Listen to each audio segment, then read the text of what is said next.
Mr. Garrison, I presume. I'm glad you came. Sorry about the precautions, security. I could give you a false name, but I won't. Just call me X. I'm not with the agency, Mr. Garrison. If you come this far, what I have to say interests you. I won't name names, tell you who or what I represent, except to say that you're close, very close, closer than you think. Everything I'll say is not classified top secret, all in the open source. I was a soldier, Mr. Garrison. Too many wars. A Pentagon guy supplying hardware, planes, bullets, rifles, what we call black operations, black ops, assassinations, coup d'etat, rigging elections, propaganda, psychological warfare. They wanted to call me back in 2016, and then after I refused, I was practically sent to the South Pole. Pornography. I was on my way back. And suddenly, well, we happened to have a pandemic. It felt to me, from the very beginning, as if a cover story was being put out. Like we would in Black Ops. After I came back, I asked myself, why was I, a former director of ops, sent to the South Pole to do a job many others could have done, thousands of others would have sought, without question. I wondered if it couldn't have been because, one of my regular routines, if I'd been in Washington, would have been to order additional security. I developed a reputation for telling the truth even when my superiors don't want to hear it. So I decided to check it out and found some rather interesting details. Mr. Garrison. I checked it out, Mr. Garrison. I found that on January 1st, 2020, someone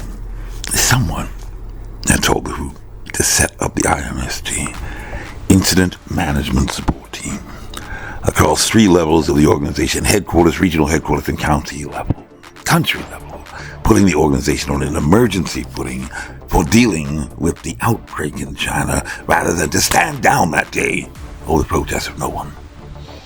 I believe it was a mistake. A catastrophic mistake. It's standard procedure, Mr. Garrison. Standard procedure, especially in the known public health outbreak that's had apparently been occurring in the Hubei province, to supplement the local public health services with some, shall we say, defense assets.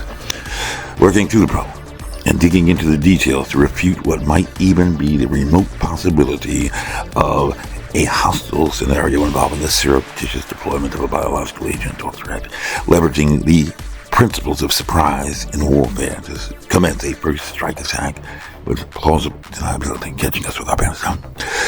This has to be done at the very beginning. Has to be. It is imperative because pandemics are historically associated with fear, confusion, and despair, Mr. Garrison. And once the public mindset becomes fixated and convinced that they are facing not a malicious terrorist, but rather a natural biological agent, it becomes practically almost impossible to re-educate them and alter their perceptions as tragically. I believe we witnessed during what has been, I'll reckon, the longest respiratory tract infection pandemic in the history of humankind. And that, I believe, Mr. Garrison, to say something in itself. Even if we had let it ride with a bubble top off, we would have agents on the sidewalk without question. We would have arrived days ahead, studied the route, checked all the buildings, never would have allowed open windows. Our own snipers would have been covering the area. If a window went up, they'd have been on the radio. We'd be watching the crowd packages, rolled up newspapers, coats.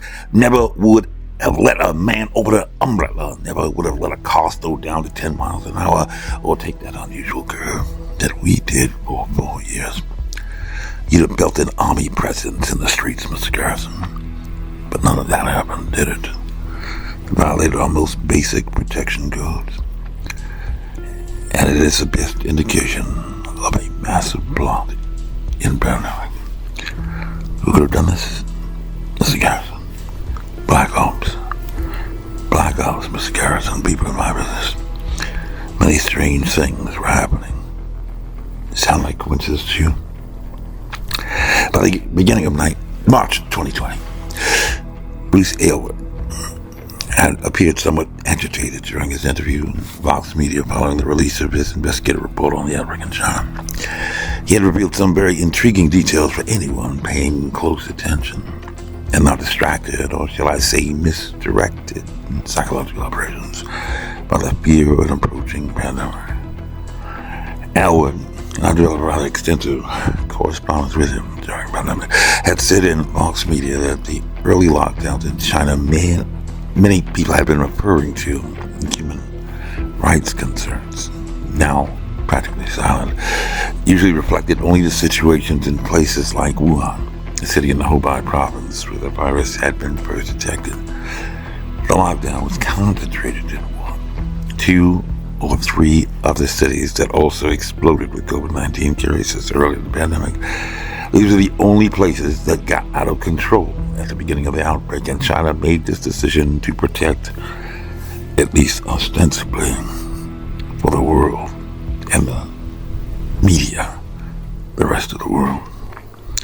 Yet this crisis began, Mr. Garrison, with only a total of 27 reported cases on December 31st, New Year's Eve 2020, and by January 14th, 2020, when the first case was beginning to arrive in America, there were still only just 41 cases in China. Population of over 1 billion. Even though the entire world was already in panic about a pandemic, totally out of proportion, it was known, at least by intelligence and science communities, as a threat that was known. Fauci was in control. Cabinet was out of the way. Troops were riot control were in there and on the streets rising in protest about what? Black Lives Matter? Really? In a pandemic? Fact checkers were deployed in the press to stop the wrong stories from spreading medical misinformation. Nothing was up to chance. The truth could not be allowed to escape alive, Mr. Garrison, and sadly things were never quite the same after that. Our new Vietnam started for real. There was an air of make-believe at the Pentagon and CIA in the air. Those wasn't black ops, it was all fiction crap. But there was something deeper, uglier. We were hit with a virus. It was met with silence and spread unchecked. And that's not just hyperbole. It put on a war footing, Mr. Garrison. Denials for days, weeks, and months that led to more deaths, more infections, more stress, and more loneliness. Photos and videos from 2019 feel like they were taken in another era. The last vacation, the last birthday with friends, last holiday with extended family. It was different, very different for everyone. We all lost something. This virus kept us apart, Miss Garrison. Grandparents haven't seen their children or grandchildren. Parents haven't seen their kids. Kids haven't seen their friends. We lost family and friends. We've lost businesses and dreams we spent years building. We've lost time, Mr. Garrison, time with each other. And our children have lost so much time with their friends, time with their schools. No graduation ceremonies this spring, no graduation from college, high school, moving up ceremonies. You know, there's something else we lost, Mr. Garrison. We lost faith. Faith in whether our government and our democracy can deliver on the really hard things for the American people.